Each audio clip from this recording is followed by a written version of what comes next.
S, ಸಾಕಷ್ಟು ವಿಚಾರಗಳು ಇವತ್ತು ಚರ್ಚೆಯಾಗುತ್ತೆ. ದಿಲ್ಲಿಯಲ್ಲಿ ಇಡೀ ದಿನ ರಾಜ್ಯ ರಾಜಕೀಯದ ಬಗ್ಗೆನೇ ಚರ್ಚೆಯಾಗುತ್ತೆ. ಬ್ಯಾಕ್ ಟು ಬ್ಯಾಕ್ ಸಭೆ ನಡೆಸ್ತಾ ಇರುವಂತದ್ದು ಹೈಕಮಾಂಡ್ ನಾಯಕರು.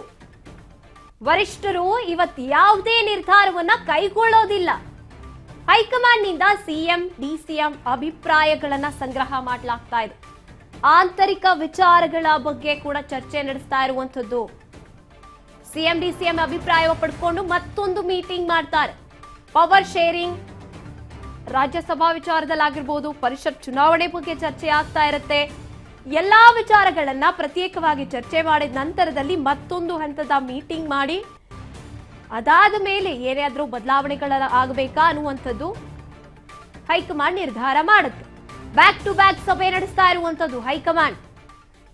ಇವತ್ತಿನ ದಿನವನ್ನ ಎತ್ತಿಟ್ಟಿದ್ದಾರೆ ಹೈಕಮಾಂಡ್ ನಾಯಕರು. ಇದಕ್ಕಾಗಿನೇ ನಾಯಕರು, ಶಾಸಕರು ಎಲ್ಲರನ್ನೂ ಕೂಡ ಅಲ್ಲಿ ಕರೆಸ್ಕೊಂಡಿದ್ದಾರೆ.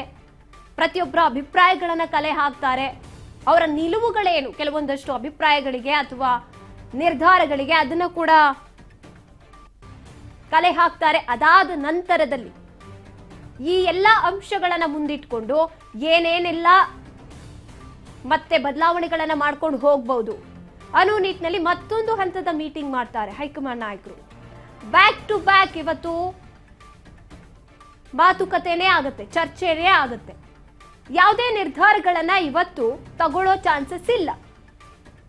ಪವರ್ ಶೇರಿಂಗ್ ಗೊಂದಲ ಬಗೆಹರಿಸೋದಕ್ಕೆ ಡಿ.ಕೆ. ಶಿವಕುಮಾರ್ ಅವರು ಮತ್ತೆ ಬಣ ಪಟ್ಟು ಹಿಡಿದು ನಿಂತಿರುವಂತದ್ದು. ಈ ಮಧ್ಯೆ ಇವತ್ತು ಅವರಿಗೆ ಕಾಲಾವಕಾಶ ಕೂಡ ಬಂದಿದೆ ಮಾತಾಡೋದಕ್ಕೆ ಹೈಕಮಾಂಡ್ ನಾಯಕರ ಜೊತೆ. ಇಷ್ಟು ದಿನ ಕಾದು ಕೂತಿದ್ದಂತಹ ಎಷ್ಟೋ ಪಾಯಿಂಟ್ಸ್ ಇರುತ್ತೆ ಅವ್ರ ತಲೆನಲ್ಲಿ. ನಾನು ಒಂದ್ಸಲ ಹೋದಾಗ ಹೋಗಿರ್ತಾರೆ, ಈ ವಿಚಾರ ನಾನು ಇವತ್ತು ಮಾತಾಡ್ಲೇಬೇಕು, ಇದಕ್ಕೆ ಉತ್ತರ ಸಿಗ್ಲೇಬೇಕು ಅಂತ. ಮತ್ತೊಂದ್ಸಲ ಇನ್ನೊಂದು ಅಂಶ ಇಟ್ಕೊಂಡು ಹೋಗಿರ್ತಾರೆ. ಎಲ್ಲವನ್ನ ಇವತ್ತು ತಲೆಯಿಂದ ತೆಗೆದು ಹಾಕ್ತಾರೆ ಡಿಸಿಎಂ. ಕಾದ್ ನೋಡ್ಬೇಕಾಗುತ್ತೆ.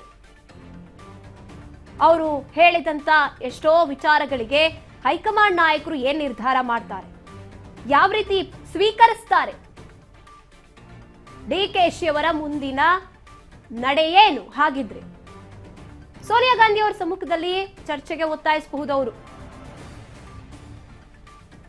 ಇನ್ನು ವರಿಷ್ಠರು ನಿರ್ಧಾರ ತಗೊಳ್ಳೋದ್ರ ಮೇಲೆ ಡಿಪೆಂಡ್ ಆಗುತ್ತೆ ಏನಾದ್ರೂ ಪಟ್ಟದ ಬದಲಾವಣೆ ಆಗುತ್ತಾ ಅಂತ. ಯಾಕಂದ್ರೆ ಈಗ ಸಿಎಂ ಜೊತೆ ಮಾತುಕತೆ ಆಡಿದ್ದಾಯ್ತು, ಡಿಸಿಎಂ ಡಿ.ಕೆ. ಶಿವಕುಮಾರ್ ಅವರೊಂದಿಗೆ ಮಾತುಕತೆ ಆಗ್ಬೇಕಾಗುತ್ತೆ.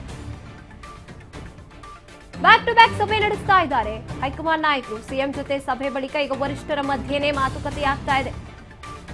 ರಾಹುಲ್ ಗಾಂಧಿ ಅವರಿದ್ದಾರೆ, ಮಲ್ಲಿಕಾರ್ಜುನ್ ಖರ್ಗೆ ಅವರಿದ್ದಾರೆ, ಕೆ.ಸಿ. ವೇಣುಗೋಪಾಲ್ ಅವರು, ರಣದೀಪ್ ಸುರ್ಜೇವಾಲಾ ಅವರು, ಸಿದ್ದರಾಮಯ್ಯ ಅವರ ಅಭಿಪ್ರಾಯದ ಬಗ್ಗೆ ನಾಯಕರು ಸಮಾಲೋಚನೆ ಮಾಡ್ತಿದ್ದಾರೆ. ಇಷ್ಟೆಲ್ಲ ಪಾಯಿಂಟ್ಸ್ ಹೇಳಿದ್ರು, ಯಾವ್ದು ಸರಿ ಯಾವ್ದು ತಪ್ಪು, ಮುಂದೇನ್ ಮಾಡೋದು. ಹೈಕಮಾಂಡ್ ನಾಯಕರು ರೌಂಡ್ ಟೇಬಲ್ ಮೀಟಿಂಗ್ ಅಲ್ಲಿ ಇದ್ದಾರೆ. ಈಗ ಯಾವುದೇ ನಿರ್ಧಾರ ಕೈಗೊಳ್ತಾ ಇಲ್ಲ ಹೈಕಮಾಂಡ್ ನಾಯಕರು. ಇವರಿಷ್ಟೆಲ್ಲ ಅಂಶಗಳನ್ನು ಹೇಳಿದ್ರಲ್ವಾ ಸಿಎಂ ಜೊತೆ ಮಾತನಾಡಿದಾಗ ನಾವು, ಅದನ್ನೆಲ್ಲ ಪಾಯಿಂಟ್ಸ್ ಮಾಡ್ಕೋತಿರ್ತಾರೆ. ಅಂದ್ರೆ ತಲೆಯಲ್ಲಿ ಮತ್ತೊಮ್ಮೆ ಏನೇನೆಲ್ಲ ಮಾಡ್ಬೋದು ಅಂತ ಬ್ಯಾಕ್ ಟು ಬ್ಯಾಕ್ ಅವರಲ್ಲೇ ಸಭೆ ಅಥವಾ ಮೀಟಿಂಗ್ ನಡೀತಾ ಇದೆ. ರೌಂಡ್ ಟೇಬಲ್ ಮೀಟಿಂಗ್ ನಡೀತಾ ಇದೆ. ಅದಾದ ಮೇಲೆ ಡಿಸಿಎಂಗೆ ಅವಕಾಶ ಸಿಗುವಂಥದ್ದು. 2.25 ಗಂಟೆ ಸಿಎಂ ಜೊತೆ ಮಾತುಕತೆ ಆಡಿತಾ ಇತ್ತು. ಎಷ್ಟು ಮಾತಾಡಿರ್ಬಹುದು ಅಂದ್ರೆ ಏನೇನೆಲ್ಲ ಅಂಶಗಳನ್ನ ಮುಂದಿಟ್ಕೊಂಡು ಮಾತಾಡಿರ್ಬೋದು ಸಿಎಂ. ಆ ಎಲ್ಲವನ್ನ ಈಗ ಮತ್ತೊಮ್ಮೆ ಮೆಲುಕು ಹಾಕ್ತಾ ಇರ್ತಾರೆ ನಾಯಕರು. ಅವರೇ ಕೂತ್ಕೊಂಡು ನೋಡಿ, ಇವ್ರು ಈ ಒಂದು ವಿಚಾರ ಹೇಳಿದ್ರು, ಸಿಎಂ ಬದಲಾವಣೆ ವಿಚಾರದಲ್ಲಿ ಆಗಿರ್ಬೋದು, ಅಥವಾ ಈಗ ಏನೇನು ರಾಜ್ಯದಲ್ಲಿ ನಡೀತಾ ಇರುವಂತಹ ಶಾಸಕರು ಪಟ್ಟು ಹಿಡಿದು ನಿಂತಿರುವಂತಹ ವಿಚಾರ, ಸಚಿವ ಸಂಪುಟ ಪುನರಚನೆ ಆಗಬೇಕು ಅನ್ನುವಂತಹ ವಿಚಾರದಲ್ಲಿ ಆಗಿರ್ಬೋದು, ಅದನ್ನೆಲ್ಲ ನಾವು ಯಾವ ರೀತಿ ಬದಲಾವಣೆ ಮಾಡಿದ್ರೆ ಏನ್ ಅಫೆಕ್ಟ್ ಆಗುತ್ತೆ ಮುಂದೆ ಬರ್ತಾ ಇರುವಂತಹ ಚುನಾವಣೆಗಳಲ್ಲಾಗಿರ್ಬೋದು, ಅದ್ರ ಜೊತೆಗೆ ತಾವೇ ಕೊಟ್ಟಿರುವಂತಹ ಮಾತನ್ನು ಉಳಿಸ್ಕೋಬೇಕು. ಅದೊಂದು ತಲೆನೋವು. 2.5 ವರ್ಷ ಅಂತ ಹೇಳ್ಬಿಟ್ಟು ಈಗ ಇಲ್ಲ ಅಂತ ಹೇಳೋದಕ್ಕೆ ಯಾವುದೇ ರೈಟ್ಸ್ ಇರೋದಿಲ್ಲ. ಯಾಕಂದ್ರೆ ಹೈಕಮಾಂಡ್ ಯಾವಾಗ ಅಧಿಕಾರಕ್ಕೆ ಬಂತು ಕಾಂಗ್ರೆಸ್ ಸರ್ಕಾರ, ಈ ಬಾರಿ ಅಲ್ಲೇ ನಿರ್ಧಾರ ಆಗಿತ್ತು 2.5 ವರ್ಷ ಆದ್ಮೇಲೆ ಬದಲಾವಣೆ ಆಗ್ಬಹುದು ಅಂತ.